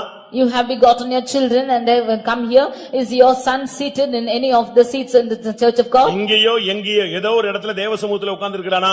Is he here or anywhere else seated in the presence of God? எங்கயாவது ஒரு இடத்துல தேவ சமூகத்துல உட்கார்ந்திருக்காளா? உன் பிள்ளை மகள் உட்கார்ந்திருப்பாளா? Is your daughter seated in anywhere in the presence of God? நீ யெஷூரனா இருந்தால் கர்த்தர் உன் சந்ததியின் மேலே ஆவியை ஊற்றுவார். If you be a Jeshurun, then the Lord will pour out the spirit on your seed. ரட்சிக்கப்படுறது ஒரு பகுதி. Being saved is on one hand. ஸ்பிரிச்சுவல்ல வர்றது இன்னொரு பகுதி. Coming into spiritual angle is another hand. அந்த ஸ்பிரிச்சுவல்ல பூரணத்தை கடவுளுக்கு நீதிமானாக வாழ்கிறது முக்கியமான ஒரு பகுதி. And going to the perfection that spiritual life and living as a righteous person is most important. இந்த யெஷூரனை குறித்து என்ன சொல்லி இருக்கு தெரியுமா? What is it told about Jeshurun? இன்னைக்கு अनेகர் சபைக்குள்ள வந்து நல்ல ஸ்பிரிச்சுவல்ல வந்தா கூட ஒரு சிலருக்கு இன்னும் ஒரு சில தெய்வீக குணங்கள் இல்ல. Today although many of them are come spiritually in the church, many of them do not possess the divine characters. நிக்கிற எவனும் விழுந்து போகாதபடி எச்சரிக்கையாய் இருக்க கடவன். And beware that one who is standing should not fall. நான் நிக்கிறேன் என்று நீ சொல்லாத, கிருபையில நிக்கிறேன்னு சொல்லு. Don't say that you are standing, say that you are standing by grace. ஒரு சிலர் இந்த சபைக்குள்ள வந்து நல்ல ஸ்பிரிச்சுவல் ஸ்டாண்டர்ட்ல வந்த பிறகு கூட தடுமாற்றத்தை சந்திக்கிறார்கள். Some of them even after coming into this church to a higher standard of spiritual life are stumbling. இதுதான் யெஷூரனுக்கும் ஒரு விசை சம்பவித்தது. This is what happened to Jeshurun once. உபாகமம் Deuteronomy 32ஆம் அதிகாரம் chapter 32 15ஆம் வசனத்துல தான் ஃபர்ஸ்ட் இந்த யெஷூரன் இன்ட்ரோ듀ஸ் ஆகிறார். verse 15, the firstly Jeshurun is introduced. அங்கதான் அவனுடைய வாழ்க்கையில எப்படிப்பட்ட ஒரு காரியம் நடக்கிறது. It was in his life, at this point is taking place in his life. அங்கதான் யெஷூரன் என்று அவர் அழைக்கப்படுகிறார். It is at this place he is called as Jeshurun. உபாகமம் 32ல 15ஐ பார்க்கும் பொழுது Deuteronomy chapter 32 verse 15. யெஷூரன் கொழுத்து போய் உதைத்தான், கொழுத்து ஸ்தூலித்து நினம் துணினபோது தன்னை உண்டாக்கின தேவனை விட்டு தன் ரட்சிப்பின் கன்மலையை அசட்டை பண்ணினான். இங்கதான் யெஷூரன் என்று இந்த பாட்டுல வர்றார். It is in this song that he is called as Jeshurun. 31ஆம் அதிகாரம் கடைசி வசனத்துல இந்த பாட்டின் வார்த்தைகள் என்று சொல்லி இருக்கிறார். In chapter 31, the last verse says that the words of this song. 32ஆம் அதிகாரம் வந்து பாட்டு. And the chapter 32 is a song. வானங்களே செவிகொடுங்கள் அப்படினு கர்த்தர் பேச ஆரம்பிக்கிறார். அது ஒரு பாட்டு. And it's a song which says, give ear O ye heavens. இந்த கவிதையிலே தான் 15ஆம் வசனத்துல யாக்கோபு இஸ்ரவேலா மாறி இஸ்ரவேல் யாரா மாறறான்?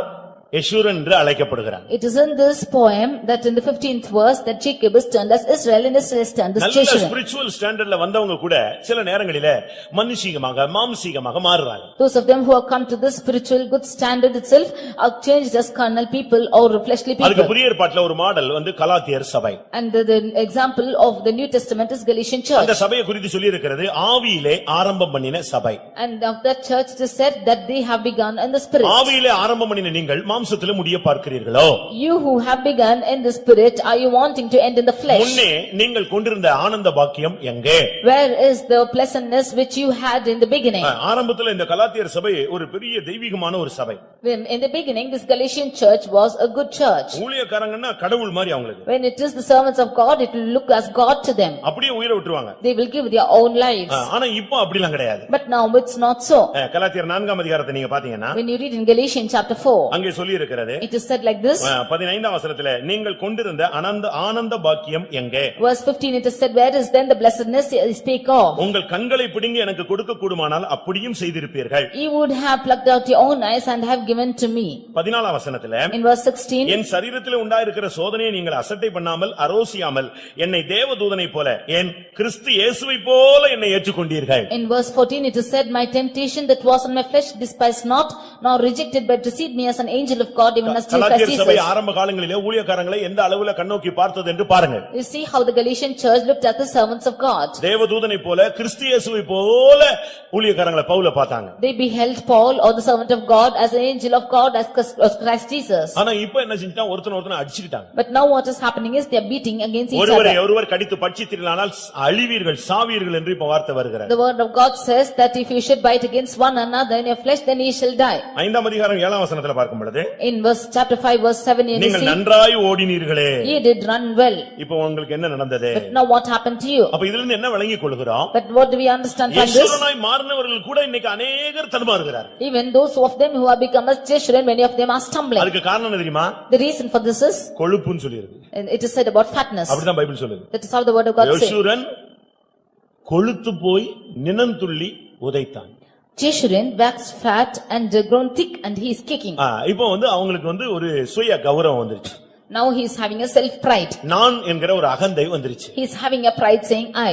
நம்முடைய நான் என்கிற ஒரு பெருமை அவனுக்குள்ள வந்துருச்சு. He's got the pride saying I. பூரணமாக சிருஷ்டிக்கப்பட்ட உருவாக்கப்பட்ட அந்த தூதன் கூட பூரணத்திலிருந்து அவன் தன்னுடைய தோல்வியை ஏற்படுத்த ஆரம்பித்தான். Even the perfect angel of God who is created perfect, he was from that perfection going on to defeat. 73ஆம் சங்கீதம் Psalm 73 7ஆம் வசனத்தை நான் பார்க்கும் பொழுது verse 7, அங்கே இருதயத்திலே கொழுப்பை பத்தி பைபிள் சொல்லுகிறது. we read about the fatness of the heart. இன்னைக்கு கொலஸ்ட்ரால் ஆகி எத்தனை பேர் செத்துக்கிட்டு இருக்கான் தெரியுமா? Today because of cholesterol many of them are dying. அநேகருக்கு கண்கள்ல கொழுப்பு. So many of them have fatness in eyes. 73ஆம் சங்கீதம் 7ஆம் வசனத்திலே பார்க்கும் பொழுது அவர்கள் கண்கள் கொழுப்பினால் எடுப்பாய் பார்க்கிறது. Psalm 73 verse 7 it said their eyes stand out with fatness and look their heart with wish. மத்தேயு 13ஆம் அதிகாரத்திலே பார்க்கும் பொழுது When you read in Matthew chapter 13, அங்கே என்ன சொல்லப்பட்டிருக்கிறது? what is told there? அங்கே இருதயத்திலே கொழுப்பை குறித்து சொல்லி இருக்கிறது. That it is said of fatness in heart. மத்தேயு 13:15 பார்க்கும் பொழுது When you read in Matthew 13:15, அங்க என்ன சொல்லப்பட்டிருக்கிறது? what is told there? அவர்களுடைய இருதயம் கொழுத்து இருக்கிறது. Their heart is waxed gross. இருதயம் கொழுத்து போய் இல்லாவிட்டால் கண்கள் கொழுத்து போய் இல்லாவிட்டால் யெஷுரனை போல கொழுத்து போய் அநேகர் இந்த ஆவிக்குரிய ஜீவிதத்துல நல்ல ஒரு ஸ்டேஜ்ல வந்துட்டு கூட அவர்கள் பின்மாற்றத்திலே சந்திக்கிறார்கள். Their heart is waxed with fatness, or their heart or their eyes is waxed with fatness, and some of them are waxed like Jeshurun, and in their spiritual life they are kicking like Jeshurun. ஆனால் கர்த்தர் என்ன பண்ணார் தெரியுமா? But what did the Lord do? இந்த யெஷுரனை ஒரு தட்டி சரிப்படுத்தினார். He knocked out this Jeshurun and he made him right. கர்த்தர் அவனை ஆளுகை செய்ய ஆரம்பித்தார். And the Lord began to reign over him. அதனால தான் நான் சொல்றேன் யெஷுரனாய் மாறுங்கள். உங்களை விட மாட்டார். அடிச்சு நொறுக்கி உருவாக்கி கொண்டு போய் நிறுத்திடுவார்.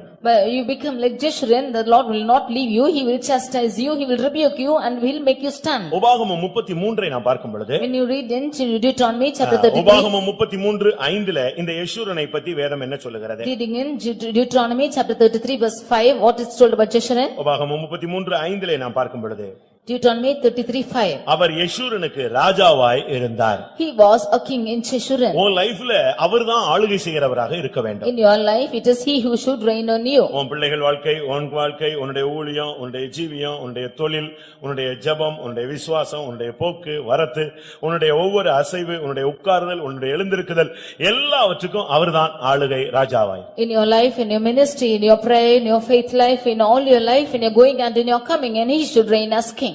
நீ யெஷுரனா இருந்தா அவர்தான் உன்னுடைய ராஜா. If you be as Jeshurun, he is your king. அவருடைய பிசினஸ் அவரே கண்ட்ரோல் பண்ணுவார். He will control your business. உன்னுடைய தொழிலை அவர் நடத்துவார். He will control your business. உன்னுடைய புரோகிராம் அவரே புரோகிராம் பண்ணுவார். And he will he will schedule your programs. உன்னுடைய ஊழியத்தை அவரே நடத்துவார். And he will do your ministry. ஒரு பரிசுத்தவான் சொல்லுகிறார், One servant of God says, ஆரம்பத்திலே நான் ஊழியம் செய்தேன். in the beginning I did the ministry. அடுத்து கொஞ்ச நாள் கழிச்சு சொல்றாரு, நானும் தேவனும் இணைந்து ஊழியம் செய்தோம். And after few days he says that I and God unitedly did the ministry. இப்ப வயசான பிறகு சொல்றாரு இப்ப நான் ஊழியம் செய்யல அவர்தான் ஊழியம் செஞ்சிட்டு Now இருக்காரு எனக்கு. after he's become aged, he says that I am not doing the ministry, but he is doing the ministry. இதுதான் தெய்வீகமான ஒரு அனுபவம். This is a divine experience. நாம் யெஷூரனாய் மாறும் பொழுது கர்த்தர் அவனுக்கு ராஜாவாய் இருப்பார். When we become like Jeshurun, God will be like a king to him. இன்னைக்கு இந்த கூட்டத்துல எத்தனை பேர் யாக்கோபு? How many of you are Jacob here in this meeting? எத்தனை பேர் இன்னைக்கு இஸ்ரவேலாய் உட்கார்ந்து இருக்கீங்க? How many of you are seated like Israel here? இந்த ரெண்டு சீட்டுமே failure seat. These both seats are failure seats. யாக்கோபும் தோத்து போன ஒரு நபர் தான், இஸ்ரவேலும் தோத்து போன ஒரு நபர் தான். Jacob and Israel are defeated members. ஆனால் யெஷூரன், But Jeshurun, யெஷூரனுக்கு தான் கர்த்தர் வர்றார். it is to Jeshurun that the Lord is coming. யாக்கோபுக்காக இயேசு வரவில்லை. It is not for Jacob that Jesus is coming. இஸ்ரவேலுக்காக இயேசு வரவில்லை. Jesus did not come to Israel. நீங்க பாருங்க இப்ப எழுத்தின்படி பாருங்க, இயேசு ரகசிய வருகையில வரும் பொழுது இஸ்ரவேலுக்காக வர்றதில்லை. யாருக்காக வராரு? சபைக்காக வராரு. Literally you see that Jesus is not going to come back for Israel but for the church. சபையிலும் கூட யாக்கோபா இருக்கிறவனுக்கு வரல. It's not for Jacob in the church. சபையில கூட இஸ்ரவேலா இருக்கிறவனுக்கு வரல. It's not for Israel in the church. இந்த சபையிலும் நீ யெஷூரனா இருந்தா உனக்காக ஆகாய மண்டலங்களில் இயேசு வருகிறார். Even in this church, if you are Jeshurun, the Lord is coming in the skies. உபாகமம் 33:26 ஐ பார்க்கும் பொழுது, When you read in Deuteronomy chapter 33 verse 26. வானங்களில் இயேசு வருகிறது யாருக்காக? Who is the Lord coming in the skies? வாசியுங்கள் உபாகமம் 33:26. Deuteronomy 33:26. யெஷூரனுடைய தேவனைப் போல் ஒருவரும் இல்லை. அவர் உனக்கு சகாயமாய் வானங்களின் மேலும் தமது மாட்சிமையோடு ஆகாய மண்டலங்களின் மேலும் ஏறி வருகிறார். யாருக்காக இயேசு ஏறி வருகிறார்? Who is Jesus coming up? ஆரவாரத்தோடும் தேவ எக்காளத்தோடும் மேகங்கள் மேல் வருகிறாரே, அவர் யாருக்காக வருகிறார்? He is coming with the sound of the trump and with the sound of the archangels. Whom is he coming for in the skies? எக்காள சத்தத்தோடும் ஆரவாரத்தோடும் தேவ எக்காளத்தோடும் அவர் இறங்கி வருவதனுடைய ரகசியம் என்ன? What is the secret of him coming with the trump of the and with the sound of the archangels? What's the secret of சபைகளிலே this? இருக்கிற யாக்கோபை சேர்க்கும்படியாகவா? Is he coming to gather the Jacob in the church? எல்லாரையும் ஏமாத்திட்டு துக்கப்படுத்திட்டு உட்கார்ந்துட்டு இருக்கிறவனை சேர்க்கவா வர்றாரு? Is he coming and to gather the ones who are grieving the others and deceiving the others? ஜெபிச்சு ஜெபிச்சு உலக ஆசீர்வாதங்களை வாங்கி கொண்டிருக்கிற ஒரு இம்மைக்காக ஜீவிக்கிற கூட்டங்களுக்காக இயேசு வருகிறாரா? Or is Jesus coming to the ones who are praying and receiving the earthly blessings? தேவபக்தியாய் நடக்க விரும்புகிற யாவரும் துன்பப்படுத்தப்படுவார்கள். அநேக உபத்திரவங்களின் வழியாக இந்த பாதையிலே போய் கொண்டிருக்கிற ஜனங்களுக்காக யெஷூரனாக வாழ்வே தேவனுக்காக அர்ப்பணித்து இயேசு போதும் என்கிற வாழ்க்கையிலே என் சந்ததி ஆவிக்குரிய சந்ததியாய் சீயோனிலே எருசலேம் வந்து சேர வேண்டும் என்கிற வாஞ்சையுள்ள யெஷூரர்களுக்காக இயேசு ஆகாய மண்டலங்களில் வருகிறார். All those who live a godly life will be persecuted, and to the ones who are living a life of full of persecution in this world, and to them who are living like Jeshurun in this world, the Lord Jesus is coming in the mid skies.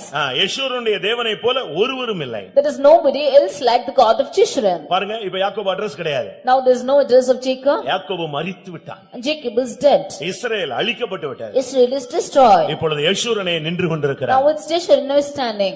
உனக்குள்ள இருக்கிறதான ஆவிக்குரிய பெருமை பூமிக்குரிய பெருமை எல்லாம் போக வேண்டும். The pride, the spiritual pride and the material worldly pride from you should go. இந்த சபையில உள்ள எல்லாருக்கும் வரதில்லை. இந்த சபையில யாரா இருந்தாலும் யெஷூரனாய் மாறினவங்களுக்கு தான் இயேசு வர்றார். He is not coming from all of them in the church, but whoever is turned is Jeshurun in the church, only to them he is coming. கடவுளுடைய நீதிமான்களாய் மாறினவர்கள். Those who have become the righteous of God. இரத்தத்தினால் நீதிமான்களாக்கப்பட்டவர்கள். Those who have become righteous by the blood. விசுவாசத்தினால் நீதிமான்களாக்கப்பட்டவர்கள். Those who have become righteous by faith. அழைப்பினால் நீதிமானாக்கப்பட்டவர்கள். Those who have become righteous by calling. அறிக்கையினால் நீதிமானாக்கப்பட்டவர்கள். Those who become righteous by confession. நீதிமானாக தேவனால் மாற்றப்பட்டவர்கள். Those who are changed as righteous by God. கிரியைகளில் நீதிமான்களாய் வெளிப்பட்டவர்கள். Those who are turned as righteous by their works. இப்படிப்பட்ட நீதிமான்களுடைய கூட்டத்துக்கு தான் இயேசு வர்றார். Only to such people who are righteous the Lord is coming. நீதிமான்கள் தான் எடுத்துக்கொள்ளப்படுகிறார். Only the righteous are being caught up. இத தான் ஏசாயாத்துக்கு சொல்றார், நீதிமான்கள் எடுத்துக்கொள்ளப்படுகிறார். That is why prophetical Isaiah says that the righteous are caught மனதிலே up. சிந்திக்கிறவன் ஒருவனும் இல்லை. And there is no one to consider in his mind. யாருக்காக இயேசு வருகிறார்? To whom is Jesus coming? அந்த இடத்துல பாருங்க யாக்கோபு அட்ரஸே கிடையாது. There is no address of Jacob at all. யாக்கோபு மறைந்து விட்டான். And Jacob is hidden. இஸ்ரவேல் அப்படியே மறைந்து போனான். Israel is hidden. இப்பொழுது நிலைத்திருந்தது யெஷூரனே. The one who is abiding is Jeshurun. யெஷூரனுக்கு தான் இயேசு ஆகாய மண்டலங்களில் வருகிறார். It is for Jeshurun that Jesus is coming in the skies. இது எப்ப உள்ள ஒரு தீர்க்கதரிசனம் பாருங்களேன். See, when is this prophecy? இந்த தீர்க்கதரிசனம் நமக்குரியது. This prophecy is for us. அவர் சொல்ல உனக்கு சகாயமாய். that he might help you வானங்களின் மேலும் in the skies. தமது மாட்சிமையோடு ஆகாய மண்டலங்களின் மேலும் ஏறி வருகிறார். And with his excellency he is riding on the skies. யாருக்காக வர்றாரு? Whom is he coming for? யாருக்காக? Whom is he coming for? யெஷூரனுக்காக வருகிறார். He is coming to Jeshurun. யெஷூரனை போல மாறினவங்களுக்கு தான் இயேசுவுடைய வருகை ஆசீர்வாதமாக இருக்கும், பிரயோஜனமாக இருக்கும், இணையக்கூடிய தன்மை வாய்ப்புள்ளதாய் இருக்கும். Only to the ones who are turned as Jeshurun, the coming of the Lord will be a blessing and it will be a place of uniting you with the Lord. யெஷூரனாய் மாறினால் உன் சந்ததி ஆவியினால் ஆசீர்வதிக்கப்படும். If you become like Jeshurun, then your seed will be blessed by the Spirit.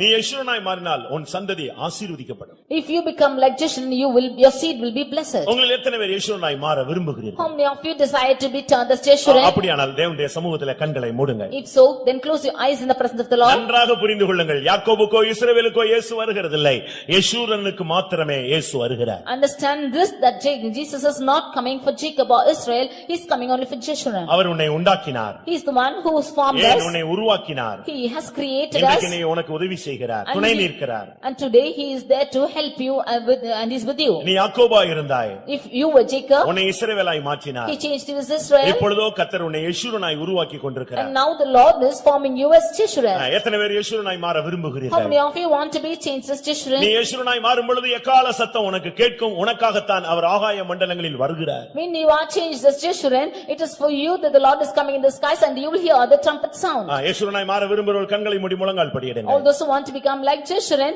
close your eyes and kneel down. ஒரு விஷயம் நம்மை தாழ்த்த வேண்டிய ஒரு நேரம் வந்து விட்டது. It is the time for us to humble for a moment. சில நிமிடங்கள் நம்முடைய பலவீனங்களை தூக்கி எறிந்துவிட்டு முழங்கால் படியிட்டு ஆண்டவரை நோக்கி பார்ப்போமாக. For some moments let us throw away our weakness and kneel down and look unto the Lord.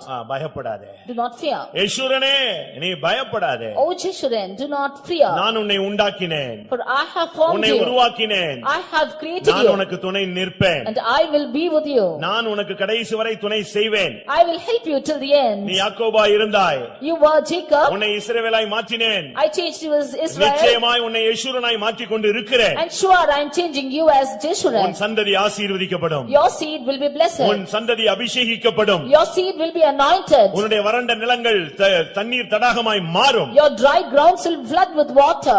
கர்த்தர் அப்படி சொல்லுகிறார் என்று விசுவாசிகள் கண்களை மூடி நெடுமுழங்கால் போடுவோம். All those who believe that the Lord is telling like this, close your eyes and kneel down. சில நிமிடங்கள் பரத்தை நோக்கி பார்ப்போமாக. For some moments let us look unto heaven. கர்த்தாவே என்னை யெஷூரனாய் மாற்றும். Lord, you changed me as Jeshurun. என்னை எவ்வளவோ மாற்றினீர், ஆனாலும் கூட சில நேரங்களிலே நான் நினந்துள்ளி நான் உம்மை உதைத்து என் கண்மலையாகிய உம்மை அசட்டை பண்ணி உம்மை மறந்து போய்விட்டேன். You have changed me so much, but I have waxed fat and I have grieved you and have kicked you and have lost the rock which you have formed me.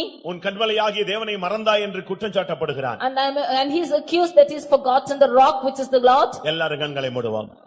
Let's all close our eyes. தலையை உயர்த்துங்க. Let's all lift up our heads. முடிந்தால் நீங்கள் கண்களை மூடி முழங்கால் படியிடுறதுல தவறே கிடையாது. If possible for you to kneel down and close the eyes, it's not wrong. கர்த்தர் நம்முடைய மத்தியிலே யெஷூரர்களை இந்த கூட்டத்திலே சந்திக்கும்படியாக The வந்திருக்கிறார். Lord is come in our midst to meet people who are Jeshurun. இன்றைய மெசேஜ் யாக்கோபை இஸ்ரவேலாய் மாற்றுவது. Today's message is Jacob being turned to Israel. இஸ்ரவேலை யெஷூரனாய் மாற்றுவது. And Israel being changed to Jeshurun. மெயினாக கர்த்தர் யெஷூரர்களோடு பேசிக் கொண்டிருக்கிறார். And to the ones who are Jeshurun, the Lord is speaking. யெஷூரனாய் மாற்றும்படியாக அவர் போராடி கொண்டிருக்கிறார். And the Lord is striving to change you as Jeshurun. கர்த்தாவே என்னை யெஷூரனாய் மாற்றும் என்று எத்தனை பேர் சொல்றீங்க? கைகளை வைத்துங்க பார்க்கலாம். How many of you say that Lord change me as Jeshurun? Lift your hands. நீர் வரும்பொழுது நான் யெஷூரனாய் நிற்க வேண்டும். When you should come, I should stand as Jeshurun. நான் யாக்கோபாய் வாழ்ந்த காலங்கள் போதும் ஆண்டவரே. Enough for the days that I lived as Jacob. எத்தனாக வாழ்ந்த காலங்கள் போதும். Enough for the days that I lived as a deceiver. ஏமாற்றி வாழ்ந்த காலங்கள் போதும். Enough for the days that I deceived and lived. நான் செஞ்சது நியாயம்தான், நியாயப்படிதான் நான் ஆசீர்வாதத்தை வாங்கினேன்னு சொல்லி நியாயம் பேசி நீதிகரிச்ச நாட்கள் போதும். Enough for the days that I have justified, that I have rightly gained my blessing. நீ நியாயமாக வாழ்ந்தாலும் கூட உலகத்தின் ஆசீர்வாதத்துக்காகத்தான் அப்படி வாழ்ந்திருக்கிறாய். Even if you have justly lived, you have lived for the blessing of this world. உன் பிள்ளைக்காக ஜெபிக்கிற, பிள்ளைகளுக்காக ஜெபிக்கிற, ஆனா உன் சந்ததி சீயோனா எருசலேமாய் மாறணும்னு என்னைக்காவது ஜெபித்தாயா? You are praying for your seed, but have you prayed that your generation should become a Zion in Jerusalem? பிள்ளை இல்லாதவங்க ஜெபம் பண்ணுங்க. கர்த்தாவே ஒரு பிள்ளை கொடுத்தால் அவனை சீயோனாய் உருவாக்குகிறேன். You pray for your children, Lord, if you should give me a child, I will form him as Zion. பிள்ளை உள்ளவர்கள் சொல்லுங்க, கர்த்தாவே என் பிள்ளையை சீயோனாய் நீர் மாற்றும்படியாக நான் உம்முடைய கரத்துல தத்தம் செய்கிறேன். All those who have children, yes, we pray saying, Lord, I give my son into your hands that he might become as Zion. நான் பரலோகத்தில் வரும்பொழுது சியோன் மலையிலே உம்மோடு என் பிள்ளை நிக்கிறதை நான் காண ஆசிக்கிறேன். When I come to heaven, I want to see my child standing on Zion with you.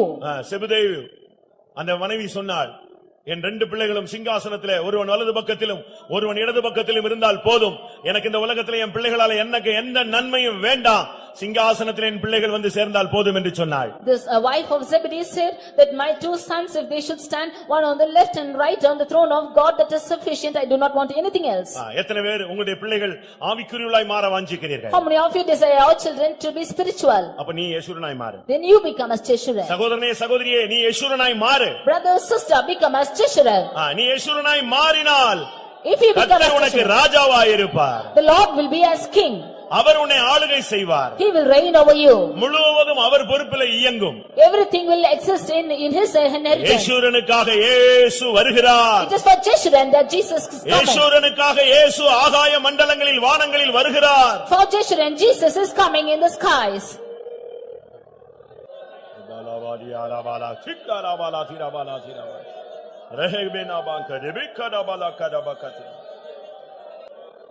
Hallelujah. Rabakadabalam thidibikadabakatirabal. Hallelujah. Hallelujah. Hallelujah. Amen. ஒவ்வொரு ஊழியர்களும் ஒவ்வொரு பெற்றோர்களும் ஒவ்வொரு பிள்ளைகளும் ஆமென் யேசுரனாய் மாறும்படியாக தேவனுடைய கரங்களிலே ஒப்புக்கொடுங்கள். அவர் உன்னை உண்டாக்கினவர். ஹல்லேலூயா. யேசுரனாய் உன்னை உருவாக்குவார். ஹல்லேலூயா. ஹல்லேலூயா. ரிபிகடாபாலா கதிகடாபாலா. Hallelujah, hallelujah. Rebecca da bala thida mania. Rebecca da bakara.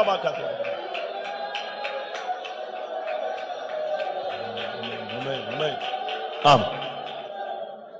பெற்றோர்கள் இந்த விஷயத்துல நல்லா நீங்க ஜெபிக்க வேண்டிய நேரம். இப்படியே போய் உட்கார்ந்து ஒதுங்கிர கூடாது. உன் பிள்ளைகளுடைய ஆசீர்வாதத்துக்கு தான் இவ்வளவு நேரம் கர்த்தர் பேசுறார். உன் லைஃப்ல தான் இருந்துதான் நீ வேர். அந்த கிளைகள் தெய்வீகமாய் மாறணும். ஒரு நிமிஷம் முழங்கால் போட்டு உன் பிள்ளைக்காக ஜெபிக்கலன்னா என்ன தகப்பன் என்ன தாய்? கர்த்தருடைய சமூகத்தில் கர்த்தாவே என் பிள்ளைகள் என் சந்ததி ஆவியினால் ஆசீர்வதிக்கப்படட்டும், என் சந்தானத்தின் மேல் ஆசீர்வாதத்தை ஊற்றுவேன் என்று சொன்னீரே, அந்த வார்த்தையை நிறைவேற்றும் ஆண்டவரே. ஹல்லேலூயா. ஒரு நேரம் ஒரு நிமிஷம் கண்ணை மூடி ஜெபம் பண்ணி பாரு, கர்த்தர் உன் பிள்ளைகளை மகிமையாய் மாற்றுவார். ஹல்லேலூயா, ஹல்லேலூயா, ஹல்லேலூயா. ரபாலியா கரபலா கஷரபலா சிக்கா. ஆம், கர்த்தர் உன்னை ரட்சித்தது, இத்தனை விபத்துகளிலிருந்து உன்னை பாதுகாத்தது, இத்தனை மரண போராட்டங்களிலிருந்து உன்னை தப்புவித்தது, உன் பிராணனை அழிவுக்கு தப்புவித்தது, உன் கண்களை கண்ணீருக்கு தப்புவித்தது, உன் கால்களை விழுகைக்கு தப்புவித்ததுக்கு காரணம் ஒரே நோக்கம், நீயும் உன் பிள்ளைகளும் யெஷூரர்களாய் மாறும்படியாக. எப்படியாயினும் நீயும் உன் சந்ததியும் யெஷூரனாய் மாறி ஆகாய மண்டலங்களில் அவர் வரும்பொழுது அவரோடு கூட நீ போய் சேர வேண்டும். அந்த தரிசனத்தோடு அந்த நிச்சயத்தோடு தான் கர்த்தர் உன்னை எல்லா தீங்கிலிருந்து விலக்கி பாதுகாத்து உன்னை வழிநடத்தி வருகிறார்.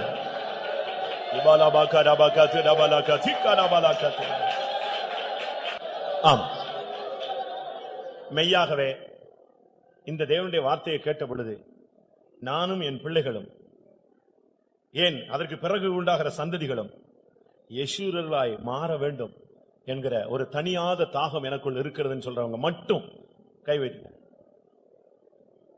இது ஸ்கூல் அல்ல, ஆனா நம்முடைய வாஞ்சையை தேவனுடைய சன்னிதானத்தில் தெரிவிக்கிற ஒரு அருமையான நேரம். இந்த வாஞ்சையை கர்த்தர் அப்படியே ஆம் என்றும் ஆமேன் என்றும் சொல்லுவார். இனிமேல் உனக்குள்ள ஒரு சேஞ்சிங் உண்டாகும், உன் பிள்ளைகளுக்குள்ள ஒரு பெரிய மாற்றம் உண்டாகும். ஆமென். அது தெய்வீகமான ஒரு மாற்றமாய் மாறும். அவர்கள் யெஷூரர்களாய் மாறுவார்கள். ஹல்லேலூயா. எக்காலம் தொனிக்கும் பொழுது உன் சந்ததி மகிமையாய் மறுரூபம் அடையும்.